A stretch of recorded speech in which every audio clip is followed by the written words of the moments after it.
गरुड़ पुराण में दिखाते हैं बिच्छू टिंडन बनते हैं, ऐसे ऐसे एक एक दूसरे को काटते रहते हैं। फिर कहते हैं मनुष्य का जीवन सबसे उत्तम है। గరుడ పురాణంలో చూపిస్తారు తేళ్ళు మండ్రకప్పల్లాగా అవుతారని. అలా అలా ఒకరినొకరు కుట్టుకుంటూ ఉంటారు. తిరిగి అంటారు మనుష్య జీవనం అన్నిటికన్నా ఉత్తమము అని.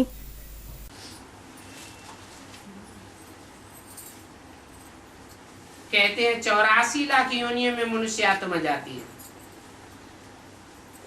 अब देखो शास्त्रों में कितना गपोड़ा लगाई दिए हैं। ऐसी ऐसी बातें सुन सुन करके तुम्हारी बुद्धि क्या बन गई, बिल्कुल ही पत्थर बुद्धि बन गई। అంటారు 84 లక్షల జన్మల్లోకి మనుష్యాత్మ వెళ్తుందని. ఇప్పుడు చూడండి శాస్త్రాల్లో ఎంత బడాయి చేశారు. అలాంటి విషయాలు విని విని మీ బుద్ధి ఎలా అయింది? పూర్తిగా రాతి బుద్ధిగా అయింది.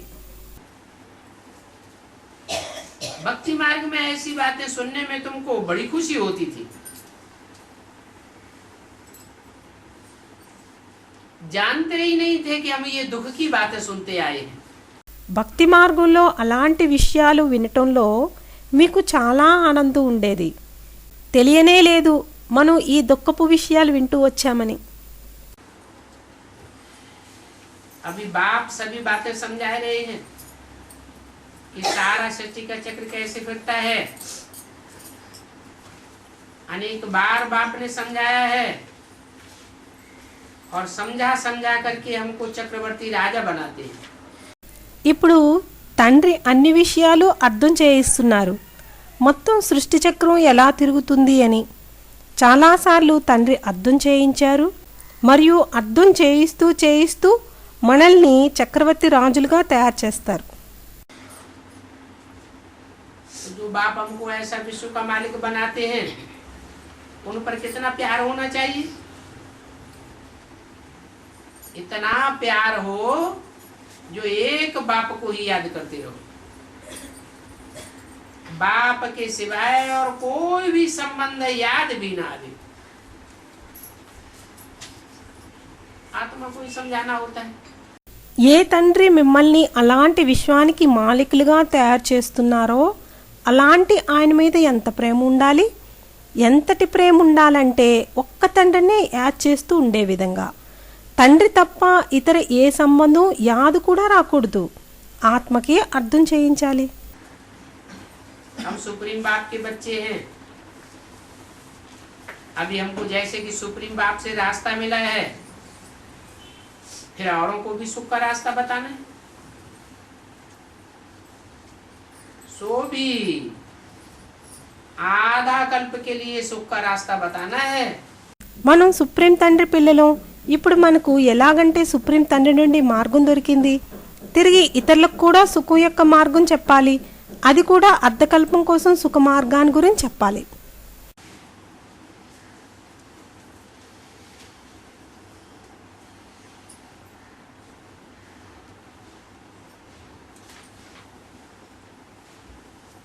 बाप तुम पर भी कुर्बान जाते हैं, क्योंकि तुम बाप का संदेश दे करके सभी को दुख दूर करते हो। तो समझते हैं इन्हों को ये नॉलेज सुप्रीम बाप से मिलती है। ये बच्चे फिर हमको पैगाम देते हैं, हम फिर औरों को देते हैं। తండ్రి మీ మీద కూడా బలి అవుతారు. ఎందుకనగా మీరు తండ్రి సందేశం ఇచ్చి అందరి యొక్క దుఃఖాన్ని దూరం చేస్తున్నారు. అయితే అర్థం చేసుకుంటారు వీరికి ఈ జ్ఞానం సుప్రీం తండ్రి నుండి లభిస్తోందని. ఈ పిల్లవాడు తిరిగి మాకు సందేశం ఇస్తున్నారు, మేము తిరిగి ఇతరులకు ఇస్తాము. पैगाम पहुंचाते, बाप का परिचय देते, सभी बच्चों को जगाते रहते कि उठो अज्ञान नींद से। भक्ति को अज्ञान कहा जाता है। సందేశం చేరుస్తారు, తండ్రి పరిచయం ఇస్తారు, పిల్లలందరినీ మేల్కొలుపుతూ ఉంటారు. ఏమనగా లేవండి అజ్ఞాన నిద్ర నుండి అని. భక్తిని అజ్ఞానమని అంటారు. जानते हो भक्ति और चीज है और ज्ञान और चीज है। ज्ञान माना ही जानकारी, भक्ति माना ही भक्ति। ज्ञान सागर तो एक ही बाप है, वही ज्ञान सिखलावेगा। अभी भी तुम बच्चों को सिखला रहे। తెలుసు భక్తి వేరే వస్తువు, జ్ఞానం వేరే వస్తువు. జ్ఞానం అంటేనే పరిచయం, భక్తి అంటేనే భక్తి. జ్ఞానసాగరుడైతే ఒక్క తండ్రే, ఆయనే జ్ఞానం నేర్పిస్తారు. ఇప్పుడు కూడా పిల్లలైన మీకు నేర్పిస్తూ ఉన్నారు. तुम्हारे दिल में आता है कि बाबा हर 5-4 वर्ष बाद आकर के हमको जगाते हैं। మీ మనసులోకి వస్తుంది ఏమనగా బాబా ప్రతి 5000 సంవత్సరాల తర్వాత మనల్ని వచ్చి మేల్కొలుపుతున్నారని. तो ये आत्मा एक दीवा है। अभी अंतिम जन्म में इस आत्मा रूपी दीवा में थोड़ा सा घृत रह गया है।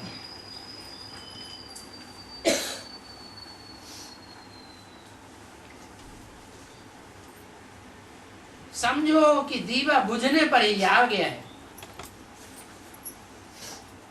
इसलिए अभी फिर बाप ज्ञान घृत डाल करके दीवा जगाते हैं। ఈ ఆత్మ ఒక దీపం. ఇప్పుడు ఈ అంతిమ జన్మలో ఈ ఆత్మారూపీ దీపంలో కొంచెమే నెయ్యి మిగిలింది అనుకోండి. దీపం ఆరిపోయేదాకా వచ్చింది కాబట్టి తిరిగి తండ్రి జ్ఞానఘృతాన్ని పోసి దీపాన్ని ప్రజ్వలిత చేస్తున్నారు. दीवा जगता है तो आत्मा रूपी ज्योति प्रज्वलित होती है। प्रज्वलित तब होती है जब तुम बाप को याद करते हो। దీపం వెలిగితే ఆత్మారూపీ జ్యోతి ప్రజ్వలితం అవుతుంది. ప్రజ్వలితం ఎప్పుడవుతుందంటే ఎప్పుడు మీరు తండ్రిని యాద్ చేస్తారో. 29 जून 68 की वाणी का तीसरा पेज। आत्मा में जो कट चढ़ी हुई है वो कट बाप की याद करने से ही उतरेगी और इस याद की यात्रा में ही माया की लड़ाई चलती है। 29 జూన్ 68 వాణి యొక్క 3వ పేజీ. ఆత్మలో ఏదైతే తుప్పు ఎక్కి ఉందో ఆ తుప్పు తండ్రి యాద వల్లే దిగుతుంది మరియు ఈ యాద యొక్క యాత్రలోనే మాయా యుద్ధం నడుస్తుంది. माया तुमको घड़ी घड़ी बुलाई देती है और कट उतरना बंद हो जाता है।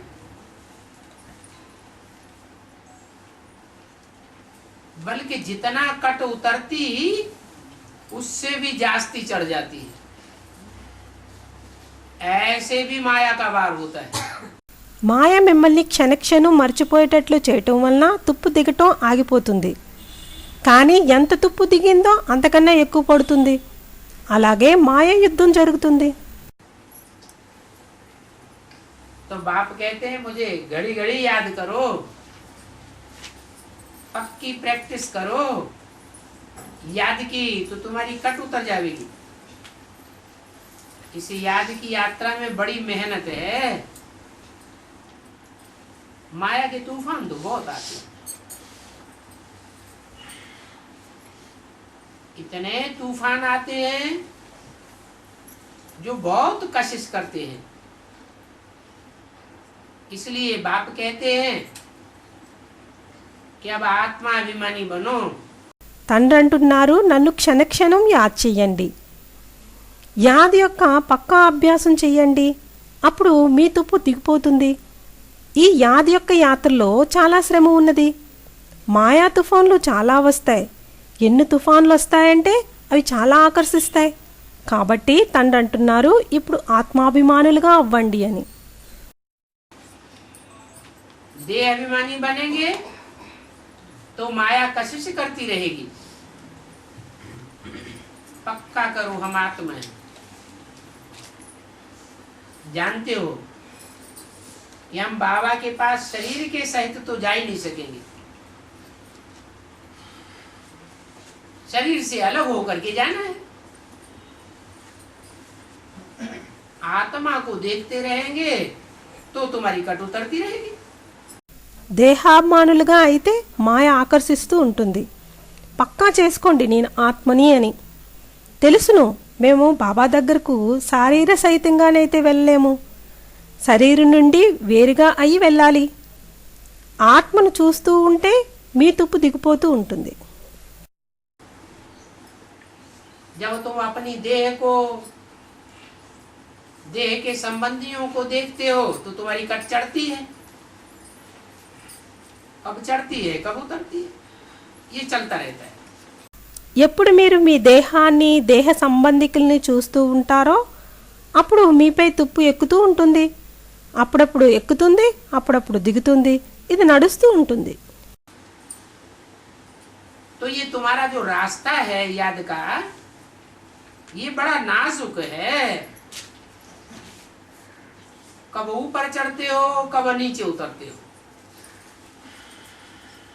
ये होते होते कर्मातीत अवस्था पिछाड़ी में पा लेते हैं. అయితే ఏది మీ మార్గం ఉందో యాది యొక్క అది చాలా సున్నితం.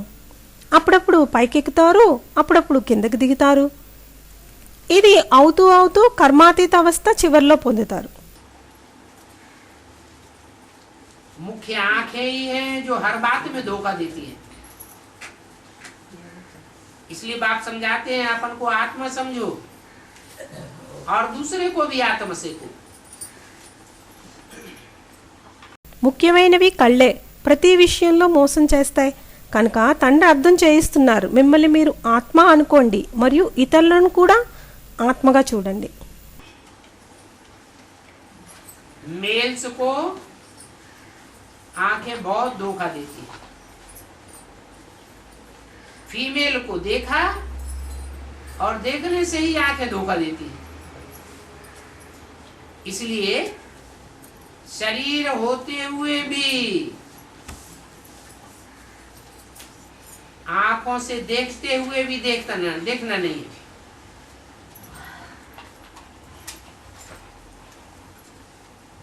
पक्का करो कि हमारी बुद्धि सुखधाम और शांति धाम में लटकी हुई है. పురుషులకు కళ్ళు చాలా మోసం చేస్తాయి. స్త్రీని చూస్తారు మరియు చూడటం వల్లనే కళ్ళు మోసం చేస్తాయి కనుక శరీరం ఉంటూనే కళ్ళతో చూస్తూ కూడా చూడరాదు. పక్కా చేసుకోండి, మనస్సు బుద్ధి సుఖధామం శాంతిధామంలో వేలాడుతున్నట్లు. साथ साथ दैवी गुण भी धारण करने हैं. भोजन भी शुद्ध होना चाहिए. तुमको तो देवता बनना है, देवताओं का भोजन तो पवित्र होता है. తోడులో దైవీ గుణాలు కూడా ధారణ చేయాలి. భోజనం కూడా శుద్ధంగా ఉండాలి. మనమైతే దేవతలం కావాలి, దేవతల భోజనం అయితే పవిత్రంగా ఉంటుంది. देवताएं तो विष्णु की औलाद है ना. वैष्णव का भोजन कितना शुद्ध होता है. ये वैष्णव अक्षर विष्णु से निकला है, अर्थात वैष्णव विष्णु की संतान होते हैं.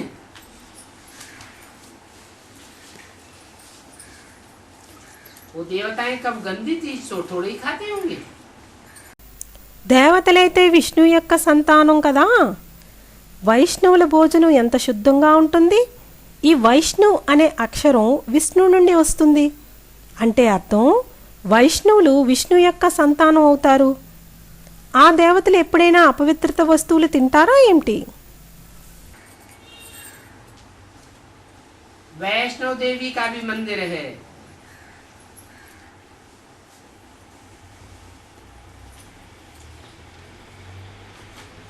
जिसको नारायण भी शायद कहते हैं. अभी लक्ष्मी नारायण तो साकार ठहरे.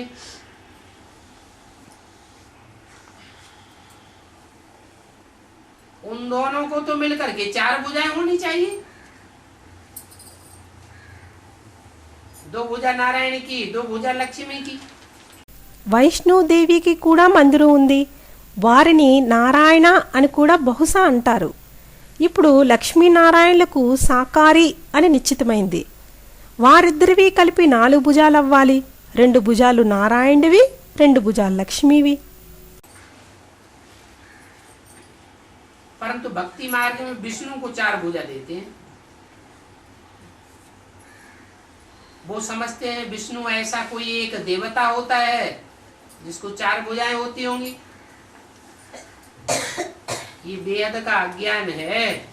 కానీ భక్తి మార్గంలో విష్ణువుకు 4 భుజాలు ఇస్తారు. వారు అనుకుంటారు విష్ణు అలా ఎవరో ఒక దేవత ఉంటారు, వారికి 4 భుజాలు ఉండి ఉంటాయని. ఇది బేహద్ యొక్క అజ్ఞానం. समझते नहीं है कि भुजा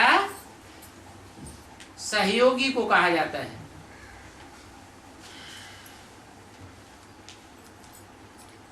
नहीं तो 4 भुजा वाला कोई मनुष्य तो हो नहीं सकता। सतयुग में भी 2 भुजा वाले होते हैं। तो देखो भक्ति मार्ग में मनुष्य कितने पत्थर बुद्धि हो गए हैं, समझाने से भी कुछ समझते नहीं है। అర్థం చేసుకోరు భుజాలను సహయోగీలకు అంటారని. లేదంటే 4 భుజాలు ఉన్నవారు ఎవరు మనుష్యులుండరు. సత్యుగంలో కూడా 2 భుజాల వాళ్లే ఉంటారు. అయితే చూడండి భక్తి మార్గంలో మనుష్యులు ఎంత రాతి బుద్ధివారయ్యారు. అర్థం చేయించినా కూడా అర్థం చేసుకోరు. ब्रह्मा को भी 2 भुजाएं हैं। ब्रह्मा की बेटी सरस्वती, उनको फिर मिला करके 4 भुजाएं दे दी। अभी सरस्वती कोई स्त्री नहीं थी,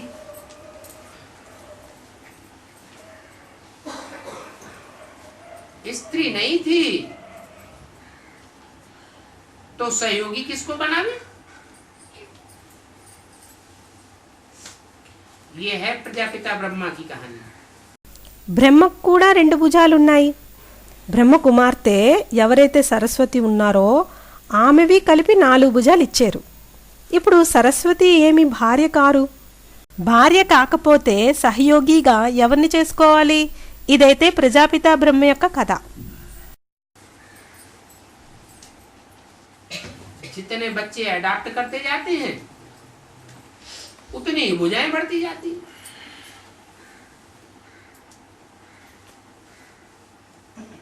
भक्ति मार्ग में ब्रह्मा कोई 8 भुजाएं 10 भुजाएं 20 भुजाएं दे देते। ब्रह्मा की 1000 भुजाएं भी कहते। ఎందరు పిల్లల్ని దత్తత తీసుకుంటూ ఉంటారో అన్ని భుజాలు పెరుగుతూ ఉంటాయి. భక్తి మార్గంలో బ్రహ్మకి 8 భుజాలు 10 భుజాలు 20 భుజాలు ఇచ్చారు. బ్రహ్మకు 1000 భుజాలు అని కూడా అంటారు. विष्णु व शंकर की इतनी भुजाएं नहीं देंगे, ब्रह्मा की बहुत भुजाएं कहते हैं। क्योंकि बच्चे बढ़ते जाते हैं तो भुजाएं बढ़ती जाती है। విష్ణుకి శంకరుడికి ఇన్ని భుజాలు ఇవ్వరు, బ్రహ్మకు చాలా భుజాలు అని అంటారు. ఎందుకనగా పిల్లలు పెరుగుతూ ఉంటే భుజాలు పెరుగుతూ ఉంటాయి. तो देखो भक्ति में क्या क्या करते रहते हैं, समझ कुछ भी नहीं है। अभी बाप आकर बच्चों को समझू बनाते हैं। तुम कहते भी हो कि बाबा ने हमको आकर के कितना समझदार बनाया है। शिव बाबा कहते तो थे ना, वो निराकार था। అయితే చూడండి భక్తి మార్గంలో ఏమేమి చేస్తూ ఉంటారు అర్థం ఏమీ లేదు. ఇప్పుడు తండ్రి వచ్చి పిల్లలను తెలివి గలవారుగా చేస్తూ ఉన్నారు. మీరు చెప్తూ ఉంటారు కూడా బాబా వచ్చి మమ్మల్ని ఎంతో తెలివైన వారుగా చేశారని. శివ్ బాబా అంటూ ఉండేవారు కదా. ఆయన నిరాకారుడు. अभी भी तुम समझते हो वो निराकार है, परंतु वो तो हमारा बाबा है ना, ये भी तो समझना चाहिए। ఇప్పుడు కూడా మీరు అర్థం చేసుకుంటున్నారు ఆయన నిరాకారుడని. కానీ ఆయనైతే మన బాబా కదా, ఇది కూడా అర్థం చేయించాలి. वो किसका बाप है? सभी आत्माओं का बाप है, मनुष्यों का बाप है प्रजापिता। ये कहते हैं हम शिव का भक्त था। अच्छा, ఆయన ఎవరి తండ్రి? ఆత్మలందరి తండ్రి. మనుష్యుల తండ్రి అయితే ప్రజాపిత. ఈయనంటారు నేను శివుడు భక్తుణ్ణి అని. మంచిది. शिव को क्या समझते थे? अभी तो तुम समझते हो कि शिव बाबा सभी आत्माओं का बाप है, इसलिए सभी उनकी पूजा करते हैं. శివుడిని ఏమనుకునేవారు? ఇప్పుడైతే మీరు అర్థం చేసుకుంటున్నారు శివబాబా ఆత్మలందరికీ తండ్రి అని. అందుకే అందరూ ఆయనకి పూజ చేస్తారు. पहले पहले तो तुम भी शिव की पूजा करते थे,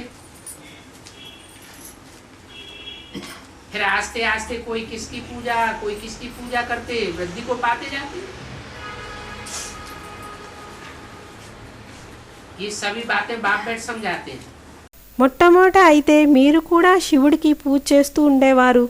తిరిగి నెమ్మది నెమ్మదిగా కొందరు ఒకరిని ఇంకొందరు వేరే వారికి పూజ చేస్తూ వృద్ధి అవుతూ వచ్చారు. ఈ విషయాలన్నీ తండ్రి కూర్చొని నాకు చెప్తారు. पहले आप विचारी भक्ति होती है तो एक शिव की पूजा करते हैं, फिर अनेकों की पूजा करने लग पड़ते हैं. तो अभी मुख्य बात बाप कहते हैं, अभी फिर से आप बेविचारी बनो, मामेकम याद करो. మొదట అవ్యభిచారి భక్తి ఉంటుంది కనుక ఒక్క శివుణ్ణే పూజ చేస్తారు. తిరిగి అనేకులకు పూజ చేయటం మొదలు పెడతారు. అయితే ఇప్పుడు ముఖ్యమైన విషయం తండ్రి చెప్తున్నారు, ఇప్పుడు తిరిగి అవ్యభిచారి అవ్వండి, నన్ను ఒక్కనే యాద్ చేయండి. तो उन्हें बुलाया भी है, हे पतित पावन आकर के हमको पावन बनाओ, सभी पुकारते रहते हैं. पतित पावन सीताराम ये भी गाते रहते थे. మీరు పిలిచారు కూడాను, ఓ పతిత పావన వచ్చి మమ్మల్ని పావనం చెయ్యండి అని. అందరూ పిలుస్తూ ఉంటారు. పతిత పావన సీతారామ అని కూడా పాడుతూ ఉండేవారు. इस बाबा को थोड़ा ही मालूम था कि ऐसे ही प्रवेश करेंगे. कितना बंडर लगता है. इनको कब ख्याल में भी नहीं था. पहले तो मुझ गए कि ये क्या होता है. मैं किसको देखता हूं तो बैठे बैठे उनको कशिश हो जाती है. फिर सोचता हूं ये क्या होता है. अभी पता चला कि ये तो शिव बाबा कशिश करते थे. ఈ బాబాకు ఏమాత్రం తెలుసా ఏమిటి ఇలాగే ప్రవేశిస్తారని? ఎంత అద్భుతమనిపిస్తుంది. ఈయనకు ఎప్పుడు ఆలోచన కూడా రాలేదు. మొదటైతే సంశయంలోకి వచ్చారు ఇది ఏం జరుగుతుందని. నేను ఎవరిని చూస్తున్నానో అయితే వారికి కూర్చొని ఆకర్షణ లాగుతుండేది. తిరిగి ఆలోచిస్తూ ఉండేవాడిని ఇదేం జరుగుతోందని. అప్పుడు తెలిసింది ఇదైతే శివబాబా ఆకర్షిస్తూ ఉండేవారని. उनको तो ये भी पता नहीं पड़ता था. सामने बैठे हो तो ध्यान में चले जाते थे. तो लोग वायरे हो गए, ये क्या होता है. अब इन बातों को समझने के लिए तो एकांत चाहिए. ఆయనకు ఇది కూడా తెలిసేది కాదు. ఎదుట కూర్చుంటే ధ్యానంలోకి వెళ్తూ ఉండేవారు. అయితే జనులు ఆశ్చర్యం అయ్యారు ఇదేం జరుగుతోందని. ఇప్పుడు ఈ విషయాలను అర్థం చేసుకోవటానికి ఏకాంతం కావాలి. फिर बैराग आने लगा, कहाँ जाऊं. अच्छा बनारस जाता हूं. ये उनकी कशिश थी जो इसको भी कशिश कराते थे. इतना सभी बड़ा कारोबार सब छोड़ करके गया. తిరిగి వైరాగ్యం రావటం మొదలైంది. ఎక్కడికి వెళ్ళాలని? మంచిది, బనారస్ వెళ్తాను. ఇది ఆయన ఆకర్షణ అయ్యింది. వారైతే ఈయనను కూడా ఆకర్షిస్తూ ఉండేవారు. ఇంత పెద్ద కార్యవ్యవహారం వదిలివేసి వెళ్ళారు. इन विचारों को क्या पता था कि बनारस में क्यों जाते हैं. फिर वहां जाकर के बगीचे में ठहरा. वहां भी पेंसिल हाथों में उठा करके दीवारों पर चक्कर बैठ निकालते थे. बाप क्या कराते थे, कुछ भी पता नहीं पड़ता था। ఈ నిస్సహాయకులకు ఏమిటి తెలుసు బనారస్కు ఎందుకు వెళ్తున్నారో అని. తిరిగి అక్కడికి వెళ్ళి తోటలో ఉన్నారు. అక్కడ కూడా చేతిలో పెన్సిల్ తీసుకొని గోడ మీద సున్నాలు గీస్తూ ఉండేవారు. తండ్రి ఏం చేయిస్తూ ఉండేవారో ఏమీ తెలిసేది కాదు. रात को नींद आ जाती थी तो समझता था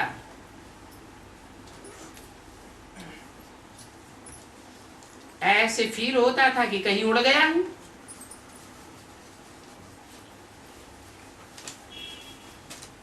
फिर जैसे कि नीचे आ जाता था, कुछ भी पता नहीं हो रहा था। पहले तो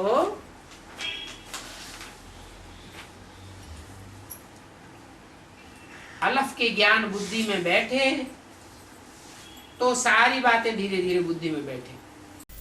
రాత్రి నిద్ర వచ్చేటప్పుడు అనుకునేవాణ్ణి, అలా అనుభవం అయ్యేది ఎక్కడికో ఎగిరిపోయేటట్లు, మళ్ళీ తిరిగి కిందకు వచ్చినట్లు ఏమీ తెలిసేది కాదు. మొదట అలఫ్ యొక్క జ్ఞానం బుద్ధిలో కూర్చుంటే మొత్తం విషయాలు నెమ్మది నెమ్మదిగా బుద్ధిలో కూర్చుంటాయి. 29 जून 68 की वाणी का चौथा पेज। हाँ, पहले शास्त्रों का ज्ञान तो था, अहम ब्रह्मास्मि, माया के भी हम मालिक हैं, ऐसे भी समझाते थे। तब कहते हैं तुम्हारा पहला ज्ञान बिल्कुल ही डिफरेंट था। 29 జూన్ 68 వాణి యొక్క 4వ పేజీ. అవును, మొదట శాస్త్రాల జ్ఞానమైతే ఉండేది, అహం బ్రహ్మాస్మి, మాయకు కూడా నేను మాలికుణ్ణి అలాగే అనుకునేవారు. అప్పుడు అంటారు నీ యొక్క మొదటి జ్ఞానం పూర్తిగా వేరేది అని.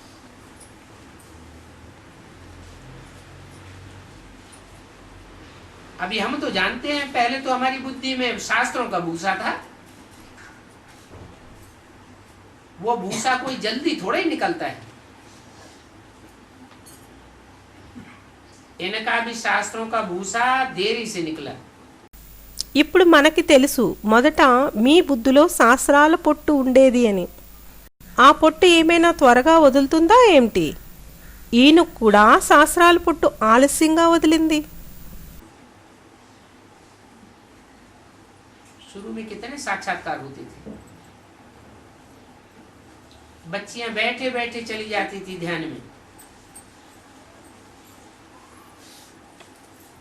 बाबा ने खास बच्चों का स्कूल बनाया था।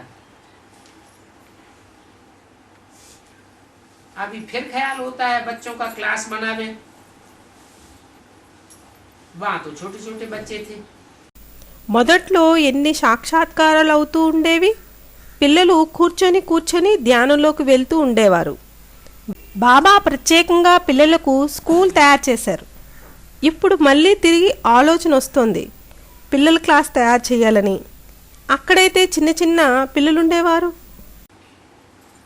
अभी बड़े बच्चों का क्लास बनावे। फिर सोचा ऐसे तो नहीं होगा कि कहीं फिर ध्यान में चले जाए। अभी ये तो बड़ी कुमारियां हैं, पता नहीं क्या पार्ट चलेगा। ఇప్పుడు పెద్ద పిల్లలకి క్లాస్ తయారు చేయాలని తిరిగి ఆలోచించారు. ఇలా కాదు కదా, మరలా తిరిగి ధ్యానంలోకి వెళ్ళిపోతారని. ఇప్పుడైతే వీరు పెద్ద కుమారీలు, తెలియదు ఏ పాత్ర నడుస్తుందో. उस समय तुम्हारा भी नामाचार हो जाएगा। शुरू में तुमने बहुत खेल पाल देखे, कहेंगे जो हमने देखा है सो तुमने नहीं देखा। ఆ సమయంలో మీకు కూడా పేరు వస్తుంది. మొదట్లో మీరు చాలా ఆటపాటలు చూశారు అనేవారు, ఏది మేము చూసామో మీరు చూడలేదు అని. अभी भी बाप कहते हैं जिन्होंने देखा था वो तो चले गए, अभी फिर जो तुम देखेंगे वो फिर युवा नहीं देखेंगे। ఇప్పుడు కూడా తండ్రి అంటున్నారు, ఎవరు చూశారో వారు వెళ్ళిపోయారు. ఇప్పుడు తిరిగి మీరు ఏది చూస్తారో అది తిరిగి అక్కడ చూడరు. कि पिछाड़ी में बहुत ही साक्षात्कार करा देंगे। तुम फील करेंगे, हम नजदीक होते जाएंगे। और ये भी अनुभव करेंगे, मिरवा मौत मलू का शिकार। मलूक शिकारी को कहा जाता है और मिरवा जानवर को कहा जाता है। చివర్లో చాలా సాక్షాత్కారాలు చేయిస్తారు. మీరు ఫీల్ అవుతారు మేము దగ్గరగా అవుతున్నామని. మరియు ఇది కూడా అనుభవం చేస్తారు. జంతువుకు మృత్యువు, వేటగాడికి ఆనందం. మలుక్ అని వేటగాడిని అంటారు మరియు మిరువా అని జంతువుని అంటారు. तो तुम प्रैक्टिकल में नंबरवार पुरुषार्थ अनुसार मलूक बन जाते हो। जो कि साक्षात्कार करते हो, पिछाड़ी में कैसी अवस्था रहती है? बिल्कुल निश्चय बुद्धि। बल कुछ भी हो जाए जरा भी घबराएंगे नहीं। ऐसी तुम बच्चों की अवस्था आने वाली है। అయితే మీరు ప్రాక్టికల్లో నెంబర్వార్ పురుషార్థానుసారంగా వేటగాళ్ళు అవుతున్నారు. తిరిగి మీకు సాక్షాత్కారాలు అవుతాయి చివరిలో ఎలాంటి స్థితి ఉంటుందో అని. పూర్తిగా నిశ్చయబుద్ధి. భలే ఏం జరిగినా సరే ఏమాత్రం గాబరా పడం. అలాంటి స్థితి పిల్లలకు రాబోతోంది.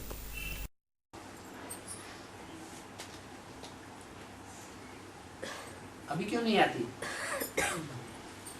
है? क्यों नहीं आती? तब ऐसी अवस्था क्यों बन जाएगी? अभी 63 जन्मों के हिसाब किताब रील में घूम रहे हैं, तो हमारी अवस्था को नीचे ऊपर कर देते हैं। फिर हिसाब किताब पूरे हो जाएंगे, कर्मातीत अवस्था बन जाएगी, तो फिर जरा भी नहीं घबरावेंगे। ఇప్పుడు ఎందుకు రావటం లేదు? ఎందుకు రావటం లేదు? అప్పుడు అలాంటి స్థితి ఎందుకు తయారవుతుంది?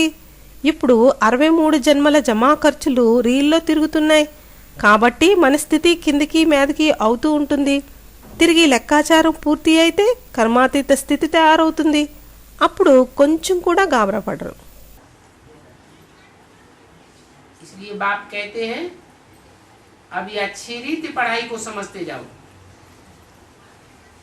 टाइम बहुत थोड़ा है, पुरुषार्थ करते जाओ। అందుకే బాబా అంటున్నారు ఇప్పుడు బాగా చదువుని అర్థం చేసుకుంటూ ఉండండి. సమయం చాలా తక్కువ ఉంది, పురుషార్థం చేస్తూ ఉండండి. ये ईश्वरीय परिवार है, बाहर में तो ये परिवार होता ही नहीं है। इस परिवार में आकर के तुम 1 घंटा मिलते हो, सेंटर पर जाते हो, बाकी तो सारा दिन असुरों के साथ रहना पड़ता है।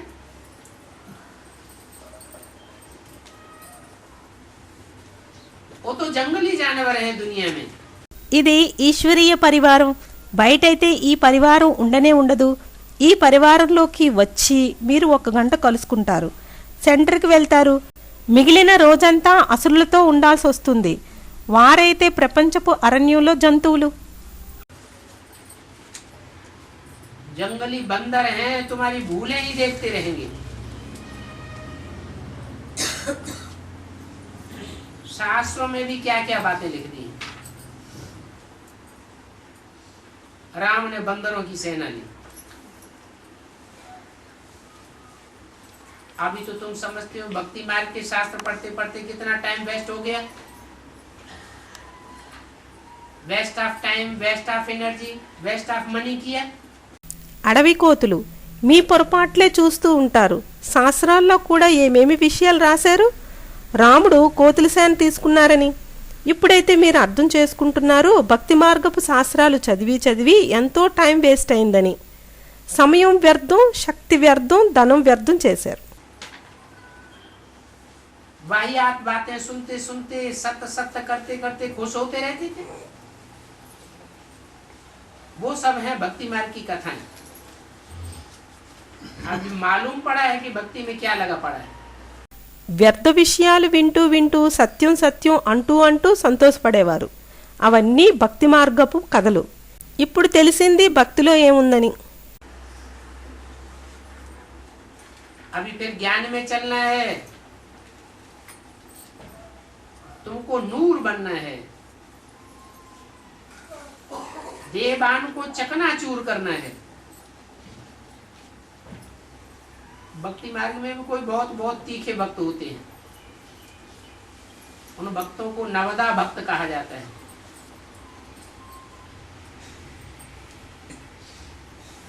यहाँ फिर है नवधा योग,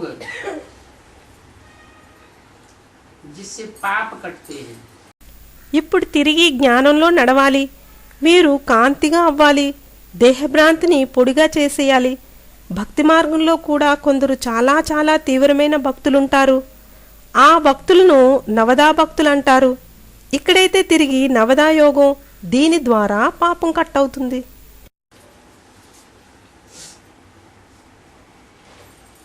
ये नॉलेज तो बहुत सहज है और बच्चों को समझाते भी बहुत हैं. कहते हैं अभी कोई विकर्म नहीं करना है, ये रावण राज्य तुम्हारे योग बल से खत्म होता जाएगा. और ड्रामा अनुसार रावण राज्य खत्म होना ही है. ఈ జ్ఞానమైతే చాలా సహజం. మరియు పిల్లలకు అర్థం చేయిస్తున్నారు చాలా. అంటున్నారు ఇప్పుడు ఏ వికర్మ చేయవద్దు, ఈ రావణ రాజ్యం మీ యోగ బలంతో సమాప్తి అవుతూ ఉంది. మరియు డ్రామా ప్రకారంగా రావణ రాజ్యం సమాప్తి అవ్వాల్సిందే. सतयुग में तो रावण रहता ही नहीं है, सूर्यवंशियों की राजधानी चलती है. वहां ये भी नहीं पता रहता है कि हमारे पीछे चंद्रवंशी आवेंगे.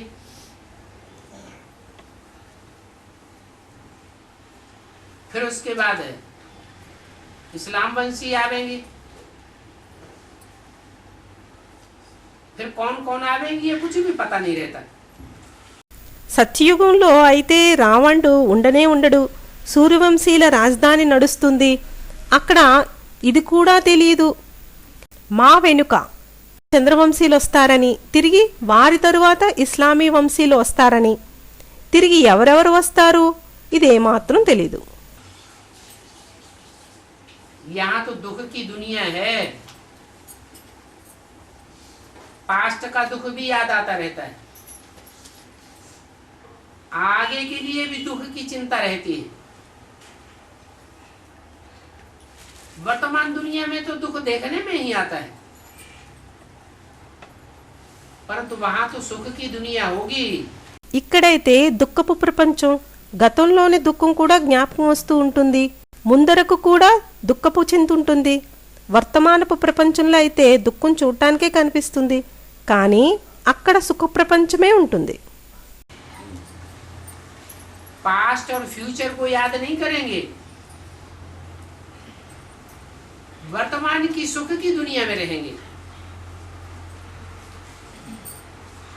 तो ये फर्क हो जाता है. नई दुनिया और पुरानी दुनिया, इन बातों में मुझना नहीं चाहिए. గతాన్ని భవిష్యత్తుని జ్ఞాపకం చెయ్యరు. వర్తమానపు సుఖ ప్రపంచంలోనే ఉంటారు. అయితే ఈ తేడా ఉంటుంది కొత్త ప్రపంచంలో మరియు పాత ప్రపంచంలో.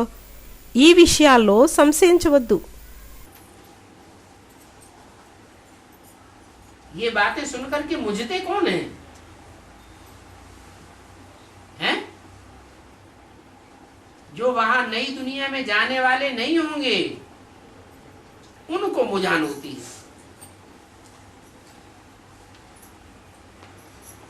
परंतु उनका भी दोष नहीं है.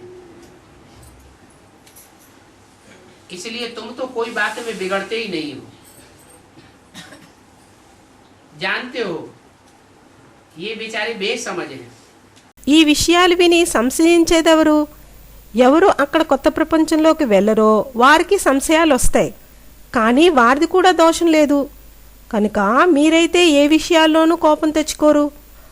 తెలుసును వీరు నిస్సహాయులు, తెలివి తక్కువవారు అని.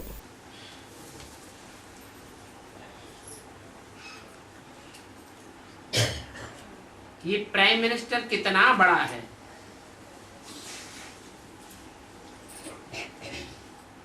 उनको वर्ल्ड की हिस्ट्री ज्योग्राफी का ज्ञान ही नहीं है। कितना मान मर्तबा,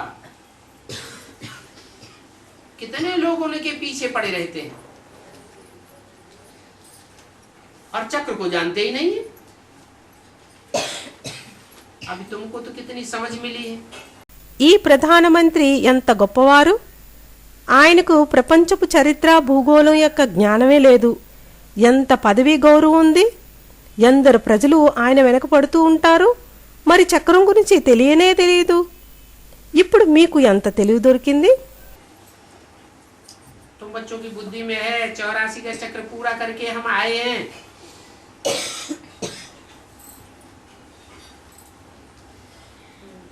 अगर चक्कर लगाया है कम तो याद भी कम रहेगी, अगर पूरा चक्कर लगाया है तो याद भी ज्यादा रहेगी।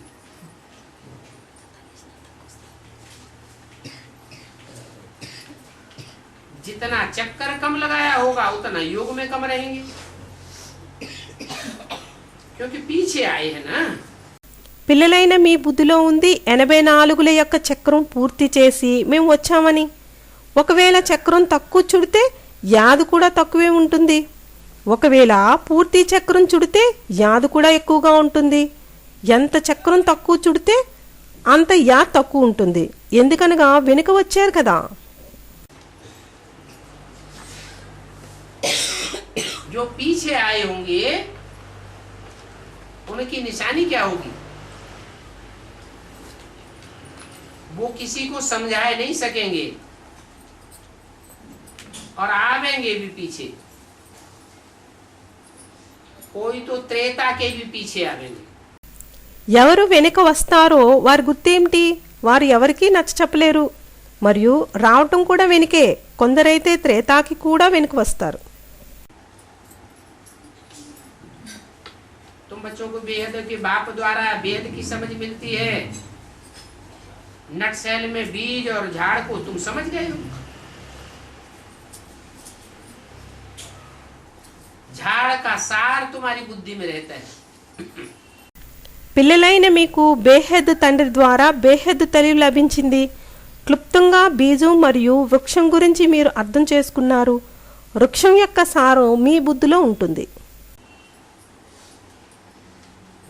तो सुदर्शन चक्र बुद्धि में फिरता रहता है। इस चक्र से तुम्हारे पाप कटते रहते हैं।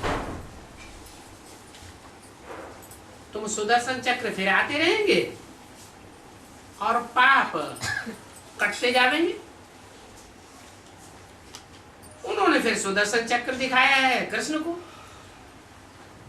दिखाते हैं सबका गला काटते रहते हैं। अब ऐसी तो कोई बात है नहीं। అయితే సుదర్శన చక్రం బుద్ధిలో తిరుగుతూ ఉంటుంది. ఈ చక్రం వల్ల మీ పాపాలు కట్ అవుతూ ఉంటాయి. మీరు సుదర్శన చక్రం తిప్పుతూ ఉంటే పాపం కట్ అవుతూ ఉంటుంది. వారు తిరిగి సుదర్శన చక్రం చూపించారు కృష్ణుడికి. చూపిస్తారు అందరి కంఠాలు కట్ చేసి ఉండేవారని. ఇప్పుడు అలాంటి విషయం ఏమీ లేదు. गला काटना अर्थात देह अभिमान को अलग करना। देह अलग हो जाती है, आत्मा अलग हो जाती है। कृष्ण की आत्मा बहुत जन्मों के अंत में सुदर्शन चक्रधारी बन रही है ताकि पाप कट जावे। उनको ज्ञान भी है, सुदर्शन चक्र भी फिराते हैं। కంఠం నరకటం అనగా దేహభ్రాంతిని వేరు చేయటం. దేహం వేరవుతుంది, ఆత్మ వేరవుతుంది. కృష్ణుడి ఆత్మ చాలా జన్మల అంతిమంలో సుదర్శన చక్రధారిగా అవుతూ ఉంటారు. దానివల్ల పాపం కట్టవ్వాలని. ఆయనకు జ్ఞానం కూడా ఉంది. సుదర్శన చక్రం కూడా తిప్పుతారు. तुम जानते हो शिव बाबा तो चक्कर नहीं फिराते। क्यों है? जो चक्कर में आवे सो चक्कर फिरावे, जो 84 के चक्कर में आता ही नहीं, वो चक्कर क्यों फिरावेगा? जो कम चक्कर में आवेगा वो कम చక్కర్ ఫిరావేగా. మీకు తెలుసు శివబాబా అయితే చక్రం తిప్పరు అని. ఎందుకు? ఎవరు చక్రంలోకి వస్తారో వారే చక్రం తిప్పుతారు. ఎవరు 84ల యొక్క చక్రంలోకి రానేరారో వారెందుకు చక్రం తిప్పుతారు? ఎవరు తక్కువ చక్రంలోకి వస్తారో వారు తక్కువ చక్రం తిప్పుతారు. ऑलराउंड चक्कर में आवेगा तो ज्यादा चक्कर फिराएगा. शिव बाबा कोई चक्कर नहीं फिराते, ब्राह्मण ही फिराते हैं, जिससे उनके विकर्म विनाश हो जाएंगे. विकर्म विनाश हो जाएंगे तो फिर तुम देवता बन जाएंगे. अभी तुमको सुदर्शन चक्र का ज्ञान मिला है. ఆల్రౌండ్ చక్రంలోకి వచ్చేవారు ఎక్కువ చక్రం తిప్పుతారు. శివబాబా ఏమీ చక్రం తిప్పరు, బ్రాహ్మణులే తిప్పుతారు. దానివల్ల వారి వికర్మలు వినాశనం అయ్యే విధంగా. వికర్మలు వినాశనం అయితే తిరిగి మీరు దేవతలు అవుతారు. ఇప్పుడు మీకు సుదర్శన చక్రం యొక్క జ్ఞానం లభించింది. ये ज्ञान देवी देवता बनने के लिए मिला है. ये तुम्हारी अहम ऑब्जेक्ट है. क्या? देवी देवता बनना. तुम जानते हो कि हम सुदर्शन चक्र फिरा करके देवता बन रहे हैं. ఈ జ్ఞానం దేవీ దేవతలుగా అవటానికి దొరికింది. ఇది మీ యొక్క లక్ష్యం ఏమిటి? దేవీ దేవతలు అవటం. మీకు తెలుసు ఏమంటే మేము సుదర్శన చక్రం తిప్పి దేవతలు అవుతామని. फिर 5000 वर्ष के बाद तुमको ये ज्ञान फिर से मिलेगा. तुम कितने भाग्यशाली हो. जानते हो कि देवताओं को भी ये ज्ञान नहीं होगा. తిరిగి 5000 సంవత్సరాల తర్వాత మీకు ఈ జ్ఞానం తిరిగి లభిస్తుంది. మీరెంతో భాగ్యశాలులు. మీకు తెలుసు దేవతలకు కూడా ఈ జ్ఞానం ఉండదని. तो फिर लोग कहते हैं ये क्या कहते हैं. ये तो अपने लिए समझते हैं कि हमारे में ही ज्ञान है, और देवताओं के लिए कहते हैं वो तो बुद्धू थे.